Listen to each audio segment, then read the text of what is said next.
Rick, I don't want to do fine dining anymore. I say the young people don't understand what is fine dining today. So it's no point doing so much hard work and then they put into the social media and take things for granted.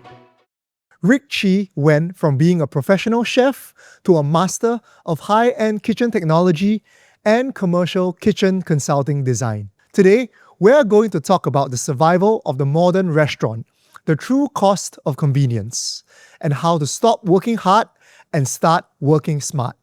Let's get into it with Rick. Could you just introduce yourself and share a little bit about what you do? So what I do, I'm a business development director. So I currently working for a kitchen equipment manufacturer, specifically Combi ovens. Based on your experience, how important is this aspect for an F&B establishment? I think it's somehow that we are trying to educate traditional cooking into a technology level, because we will not sell something that we are trying to change their business model or whatever model they are. It's very back to basic, which is the principle of cooking. Instead of doing it traditionally, we do it in this technology that we are manufacturing. Yeah. Let's take us back a couple of years.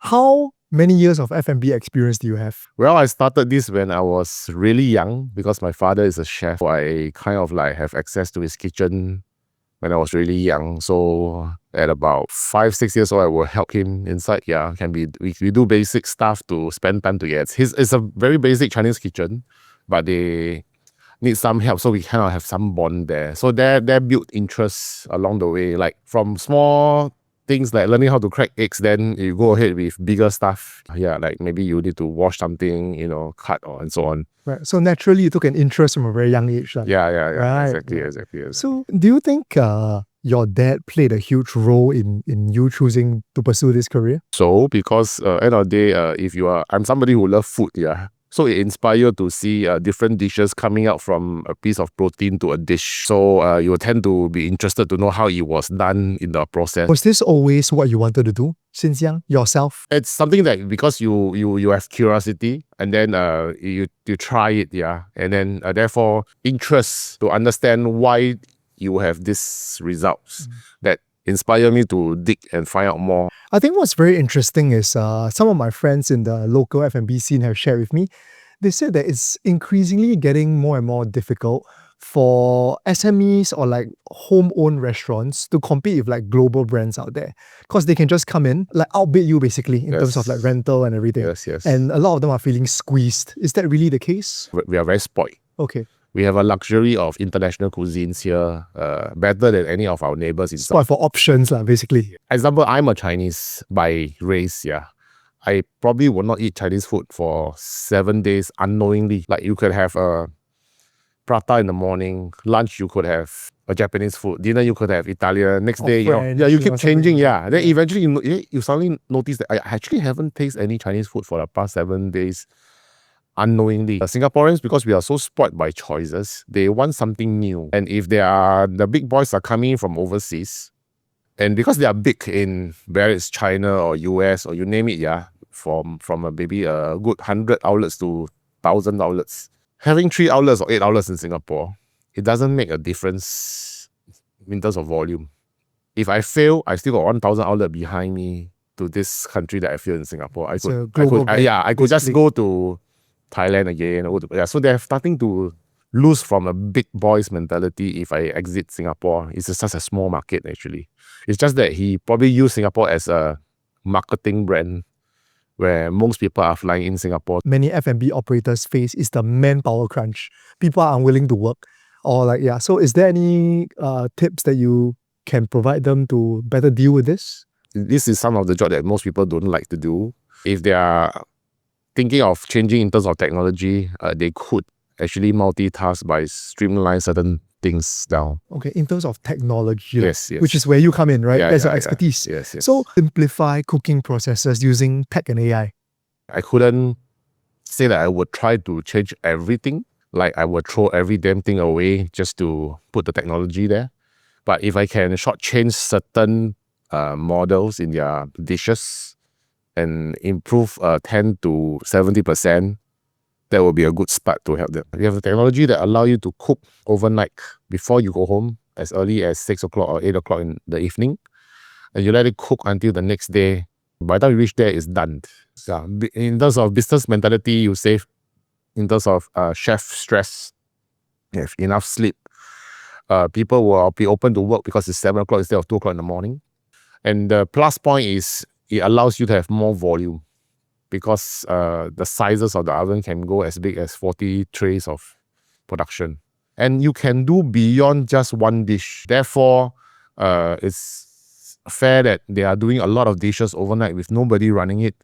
And you probably need more than a chef coming at early in the morning to cook these few dishes. One of the examples will be if we were young, we always watch celebrity chef cooking very common dish like lamb shank or lamb shoulder or beef stew and so on. And you notice that they do it in a way that very simple. They will cook everything and then they put it into the oven. They went to watch the TV or football and then they just serve it with a mash or a salad at the end of the day.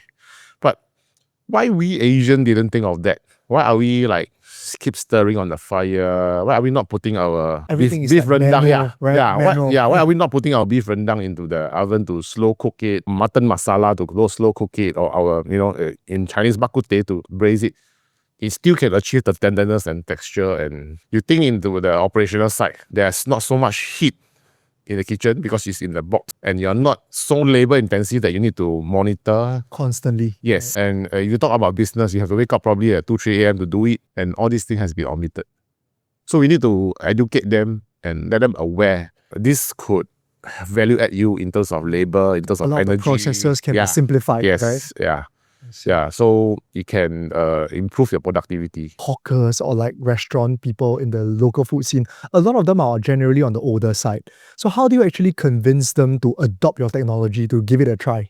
Create awareness first. Let them know that there is such technology could value add their day-to-day operations. Of course, then we will break down to them the efficiency, the cost, the savings, and then they will think about whether they could consider this in their business model. Why did you decide to make a switch from being in the kitchen itself, where you were a chef, to becoming to a more consultant role? First of all, I am, like I say, when I was a kid, I was curious about food. Yeah, so we go and find out. So I used to be a very good job hopper. People say as an owner, they don't like to have staff who always hop. And I hop for a reason, not because I love to hop. I hop because I've done learning in the kitchen. So if I work in an Italian restaurant, I finish learning, then I don't see anything that will value add me in terms of promotion or whatever. Then I will just move lah. So I try to go as much learning of different cuisines like Malay food, Indian food, Chinese food during my younger days to understand why are they doing that. Then I start to build the leadership direction as a chef. But because when you are a chef, you probably has a power to control the single kitchen or maybe a chain of kitchen, which is a F&B chain, which is probably either one kitchen or maximum 30 kitchen. But when you are in this trade, because you are designing and building for people, you can see a few hundred to 1,000 kitchen a year. Yeah. So your access will be deeper. You start to learn more even though you are doing for the business with them. Yeah. From various chefs across various industries. And today I know how to do it. Yeah, because of the communication and relationship with the chef as we set up the place. A chef and chef chemistry. If I'm a salesman today who is a technical guy and don't understand them, they will not be so kind to share things. Can't really build a rapport with them. Yeah. So can you talk about some of your more interesting experiences that you've had working in restaurants throughout these years? When I was in this kitchen designing business, when I started as a chef, I was trying to demonstrate technology to value add operators and entrepreneurs. And then, of course, you get the relationship. They tried to, would you actually finish the whole projects for me? And therefore, I went into the sales level because it's a transaction going on already, beyond a chef. And therefore, I start to wear many hats. From a chef that I support, then I become a salesman when I transact. Then when you sell, you need to build. Project management came in, which you need to design the projects, the movement of the cargoes, planning with all the main cons and coordinating. I was offered to do a customer do everything. Which is out of my comfort zone. I was involved in the aircon. I was involved in the fire safety and so Things on. that are not your Yeah, that's not expertise. expertise. And that's something that pushed me to understand that it's not so easy to build a restaurant. Understand. And that's kind of bring me to another level of knowledge of infrastructure to run a restaurant. Yeah, Sounds very interesting. it's beyond like a kitchen or a chef. So Rick, you mentioned earlier that you used to help out in the family kitchen since a young age. Was it very stressful for you? And of course, when you go to the schools, really, when you're young, it's still not school yet, right? So you're just like having fun in the kitchen. But when you go to school and you come back, and if you are required to help, then that's the lazy part will happen. I mean, that's human. So yeah, we try to help because we try to lighten the parents' challenges. Of course, we will start with peeling prawns, peeling the chili, the knobs, and so on for a beginning stage. Because they are in the parents in F&B, right? Sometimes they don't have time for you, and therefore, because of you keep looking at what they do, and one day I decided to on the fire and cook my own. By yourself? Yes.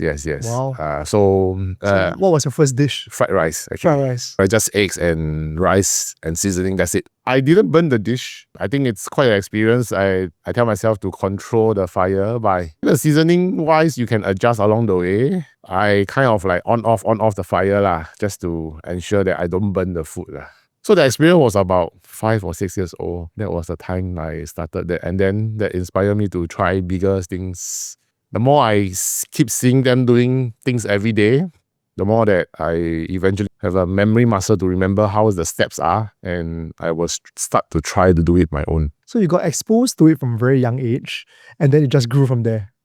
So Rick, how do you actually transition for someone who has been working behind the scenes for so long, in the kitchen, right, to someone that's more on the front end of things, being in sales? Behind the scene is always a very comfortable role by supporting, because you are not bringing revenue to the company. And I was offered to try it because of the client preferred me to run it.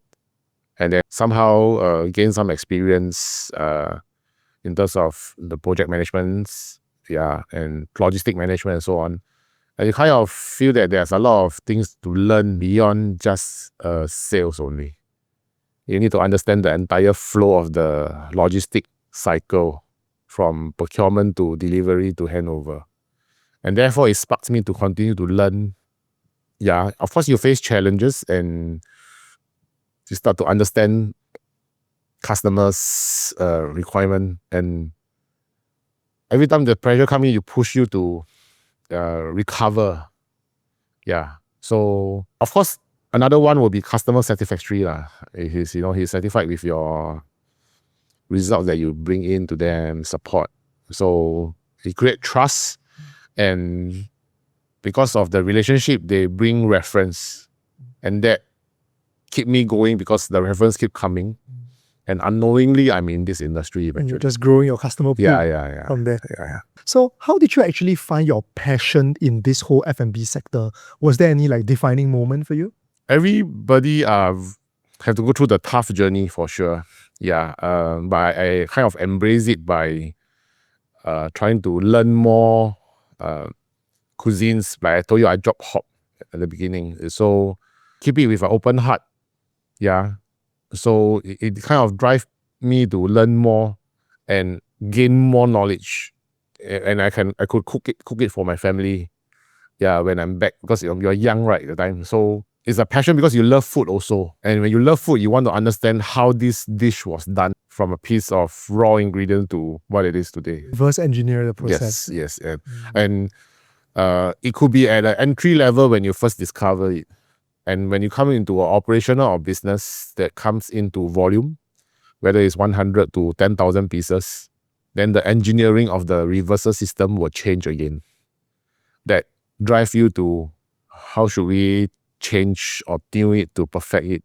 It's easy when it's 1 piece, 10 pieces, but when you're talking thousands or even tens of thousands of pieces, how do you ensure the quality is there? So at the beginning of the career, when I was with my parents, they also run food business that is volume. He take an order of 10,000 packs of breakfast at 7 o'clock in the morning, which is huge volume for 10,000 packs. And you need to eat at 7, which means that the vehicle need to deliver out of the kitchen by 5:30. So you think back, you probably have to start at 1:30 or 2:30 in the morning. And one of the dishes is fried noodles. At that time, there's no technology. You just practically has a fire and a wok. And you think back in terms of operational stress, it's like 50 or 80 trays of noodles to feed 10,000. And if you are a chef cooking that 80 times to your shoulder will be damn painful. So I've been through the experience. I actually did about 60 to 70% of the production myself. And I asked my dad or another colleague to do it the rest. As much as I would love to ask them to do it by delegating, but I know that they're going to MC tomorrow for sure. Yeah. Because they are burnt out with their shoulders. And It's labor intensive. Yes. So when I come into the technology industry, it reminds me where I come from, where I start to develop challenging menu into the technology that could release all the stress that what I used to face previously. So which I kind of like, I did fried noodles in the oven today, fried rice in the oven today. Pretty much what you see in coffee shop can be done in the oven today. Mixed vegetable rice, there are 40 dishes, 50 dishes to display and sell. Yeah, we try to replicate 50% or 60% of their dishes into the system as well. So that we lighten the chef. Lighten the load and them. Yeah, because they are cooking 40 dishes in the morning just to display, to sell for lunch. Okay. It's tough. Very, very extremely labor intensive. Yes. So we try to lighten the burden so that owners start to understand that the benefits give welfare the chef so that they will retain them. A way to retain staff. Yeah, because you need to be sustainable. The chef can be very young when he join you, but if he stay on for 20, 30 years, he will age. His capability will not be the same when he first joined you as an industry. Might not be as productive as well. Yeah. You've been in F&B for so long, so many years, right? You have tasted multiple cuisines and all. Do you feel that because of that, your taste buds have been affected? Are you a more picky eater now? If I am gathering with friends, a lunch or dinner with colleagues, I will just eat. If I was invited to taste, then the pickiness will come in because it's a tasting session. Throughout all these years, right, was there any point where you felt like giving up or switching industries? Yes, I do.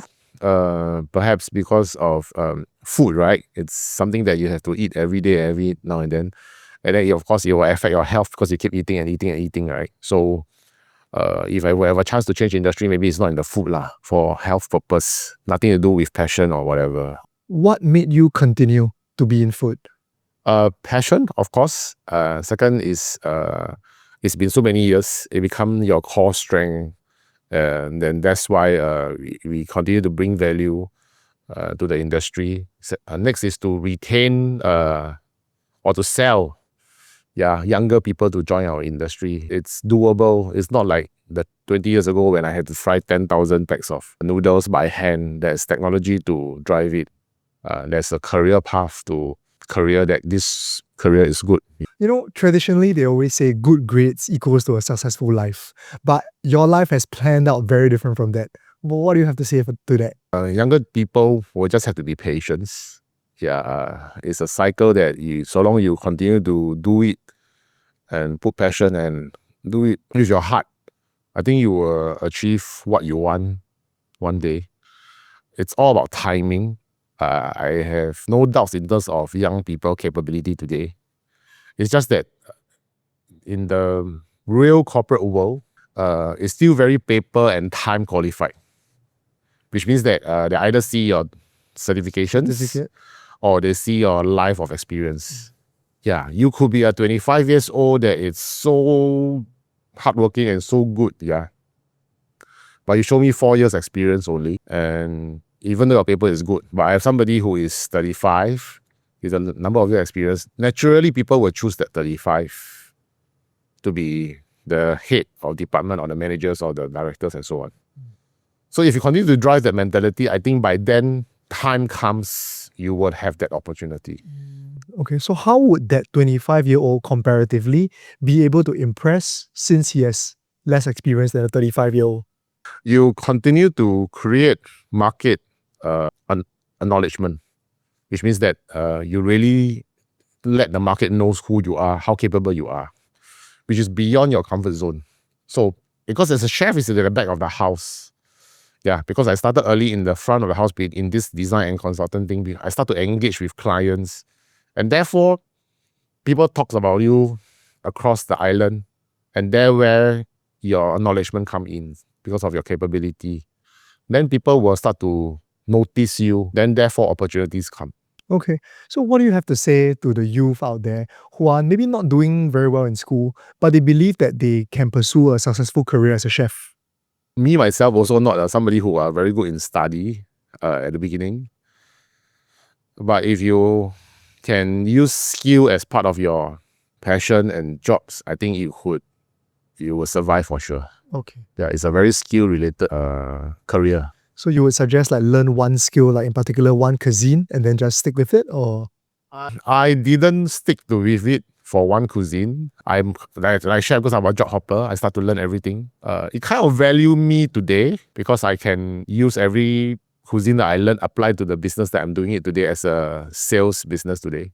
But if you want to be a specialist in terms of French cuisine or Italian cuisine, in Singapore, I will not say it not good, but it's good to have more than one so that you don't get too comfortable in the cuisine. It's not in the downtrend, you still have a backup. So Rick, how do you actually manage your team when you take on any new projects? Well, I think there must be a milestone on expectation. So we either set a target, maybe a 5 or 10 or 20% in terms of the year or the quarter and so on. How do you actually motivate your team to attain the targets that they have achieved, that they have set out for themselves? So usually we treat them like an entrepreneur. We will talk to them, this is the target. What do you think? Very transparent, like a leader, like a businessman. They will give us their thoughts and we will negotiate in a way that is a win-win situation.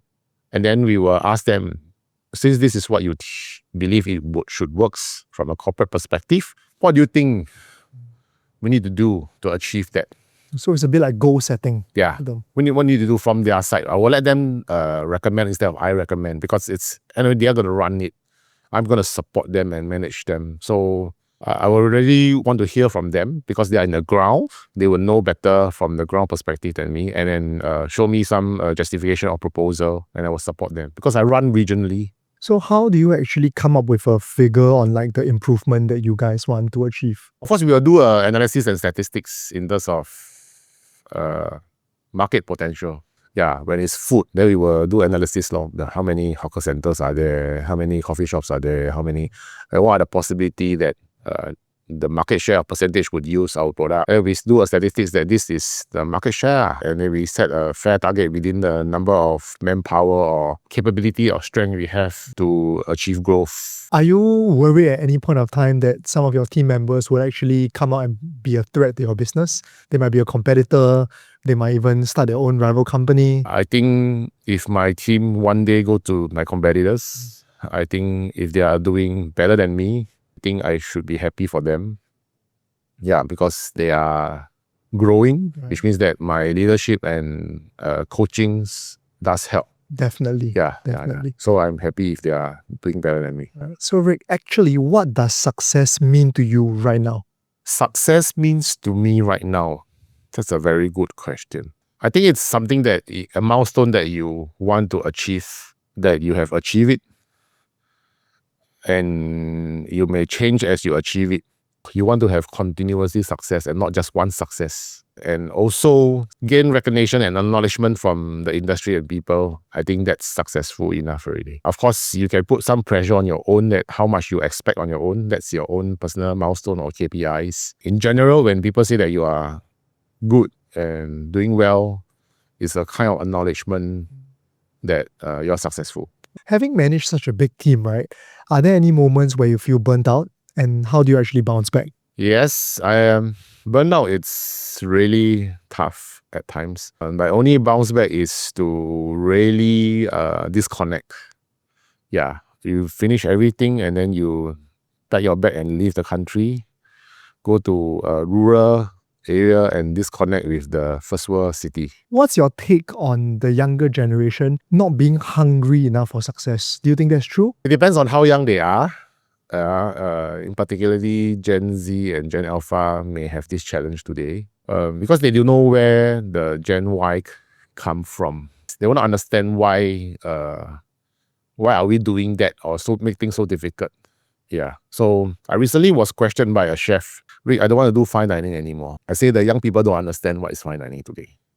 So it's no point doing so much hard work and then they put into the social media and take things for granted. They even name that dish. That dish is Buddha jump over the wall. Very senior people will understand that the dish is very high-end for Buddha jump over the wall. It's classified high-end because it takes a lot of preparation to achieve that bowl of Buddha jump over the wall. But because the younger generation will see that, why should I pay this dish at $300-$400 and it's just a chicken, a abalone, and whatever only compared to the Instagrammable pictures that they see And like Western and fine the dining. value they see or the smokiness or the cocktail or whatever they see. So the compare of needs is different from the younger generation today versus those who are the seniors. Right. They kind of understand why it's so expensive from the processes. The younger generation are more visual today. Presentation must be there. Yes. So the camera eat the food first than anything. Yeah. So in general, we try to educate business entrepreneur, focus on very much on the end result and not the processes. What is one thing you always stress on when you address the youth at all your school visits and all these? But we still remind them that it's important to learn what your teacher teach you as a basic, because sometimes technology will break down and then you need to go back to how to make things basic level. What do you think Gen Z is lacking when it comes to their perspective on the food industry? And is there anything you feel that they can do to improve? To understand the process of the dish was made deeper. But today, they are not so picky compared to us. Those were the days. Like I always share these common thoughts. I would never buy a fishball noodles, kway teow soup home or takeaway or grab or whatever you name it, because it will turn mushy when I receive it or eat it. But today's, you can see the businessman, 50% is Grab. Yeah, the delivery could be just opposite only, but they still use the services. Which means that the customer today are not so picky compared to our time. So you want them to look at the quality of the dish, how these things are made. So that they kind of understand why and so on, yeah. With the rise in AI and tech, right, how do you think it impacts the job of a traditional chef? I think people still have the fear that they may lose their job. Yeah, but there's always a lot of demand of hiring people. The purpose was to lighten their challenges, yeah, improve their welfare, and keep them in high productivity. So that was the purpose of having technology and AI in the kitchen. So, and today's people are going convenience food. They will not have the wok hei when you talk about convenience food. Yeah, you can try it yourself, whether you buy a fried rice, you pack it home, the smokiness went down by 50%. If you put it in the fridge, it went down by 70%. And then you start reheating it, the smokiness is pretty much no longer the same as the first bite when you buy from the barbecue. So it's about expectation versus convenience. What's your take on the whole Singaporean hawker food culture dying off? I think, to be fair, younger children or family are not interested to take over. They don't want to be in that job as a career. Second is, even they would love to take over their parents' business, but the parents still in control.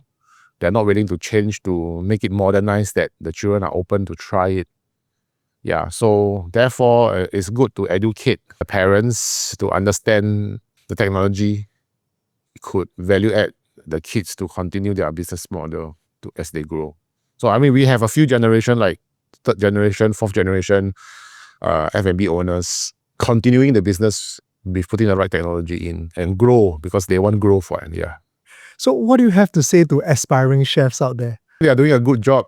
It's tough being a chef, and we kind of appreciate what you have done to feed everyone on the table. But do think about technologies that is available could bring a lot of time and welfare to your day-to-day operations.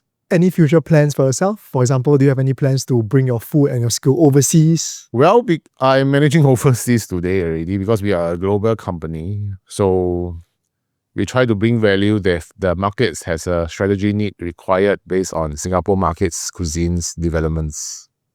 Yeah, that will be the plans.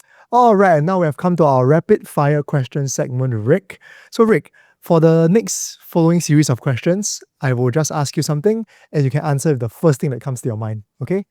First question. A lot of chefs hate cooking after work. Do you actually cook when you get home or you prefer to relax? Relax. Okay. As a former chef, do you find yourself over-analyzing food to make sure it's perfect, or can you still just sit back and enjoy a meal? Today, enjoy. Being a chef is harder, or being a business director is harder? Being a business director is harder. What is the happiest validation moment? As you end your day with a beverage to cool yourself down. What about your heartbreak moment? You get upset and depressed, but life goes on. Any book or quote that helped you in life? No, but mainly people, to the people around me, that are grateful that coached me to who am I today. What's your favorite dish and where can we find it? I don't really have one in terms of where to find it, but my dish will be a porridge or a fishball noodle. So when you watch that quiet young dishwasher finally become a sous chef because of a mentorship, how would that make you feel? I'm happy that he is somebody today. What is the saddest reality of your industry? There's no empathy and sympathy. Describe 3 words that represent your life right now. Life. That's a big thing to describe. 3 words. Just 3 words. Challenging, passionate, and drive. All right, thank you, Rick. Thank you. Yeah. Rick Chee showed us today that working hard is admirable, but working smart is how you survive. The culinary industry is notorious for burning people out, chewing them up, and spitting them out. But Rick didn't just accept the heat of the kitchen. He redesigned the entire kitchen. He taught us that true leadership isn't about doing everything yourself. It's about stepping back, letting your team shine, and building systems that last. Adaptability is your only insurance policy. A massive thank you to Rick for dropping so much unfiltered truth today. If you got value out of this episode, smash the like button, subscribe to the Clique, and let us know in the comments what old habit you need to upgrade today. I'm Zane, and this is the Clique Podcast. Peace!